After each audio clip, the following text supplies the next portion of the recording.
था, अब मैं भूल गया हूँ कि वो कहाँ दफन है। तुम लोग खेत को खूब खोद कर खजाना निकाल लेना। ये कहकर किसान चल बसा। इसके बेटू ने 2-3 दिन बाद खजाने की तलाश में खेत का चप्पा चप्पा खोद डाला, लेकिन कुछ न मिला।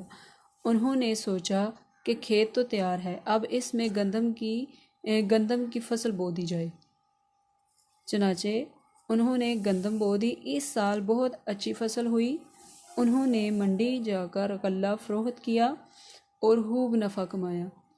गल्ला यानी कि अनाज वगैरह, जो गंदम उन्हें हासिल हुई थी, उन्होंने जाके फरोख्त की मंडी में।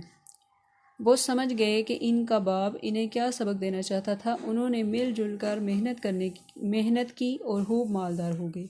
नतीजा क्या है? मेहनत में अज़मत है,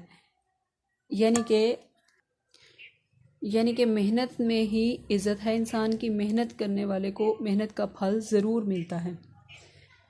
आप लोग भी बुक से पहले नंबर पे स्टोरी रीड करेंगे, अच्छी तरह से रीडिंग करेंगे स्टोरी की 1-2 दफ़ा, फिर इसे ज़ुबानी याद करने की कोशिश भी करेंगे, और साथ ही साथ अपना जो है नीड कॉपी पे नेक्स्ट CW भी लिखेंगे, यानी कि जमात का काम नंबर 4 लिखेंगे। बिल्कुल उसी तरह से पेजेस आपने रेडी करने हैं कॉपी के, उर्दू B की कॉपी पे लिखना है, और उसी तरह से उर्दू में डेट लगानी है। उसी तरह से सेंटर में जो है CW नंबर 4 लिखना है, जमात का काम नंबर 4, और सेंटर में कहानी की हेडिंग दे के मेहनत का फल उन्वान लिखेंगे, और नीचे से पैराग्राफ, जिस तरह से मैंने फ़र्स्ट स्टोरी आपको करवाई है, पैराग्राफ्स बनवाए हैं, बिल्कुल उसी तरह से इसके भी पैराग्राफ्स 2 पैराग्राफ्स हैं, तो बिल्कुल उसी मेथड को फॉलो करते हुए ये वाली स्टोरी आपने सारी की सारी जो है नीट कॉपीज़ पर लिखनी भी है, और साथ में इसको ज़ुबानी याद करके तो घर पे आपने टेस्ट भी देना है।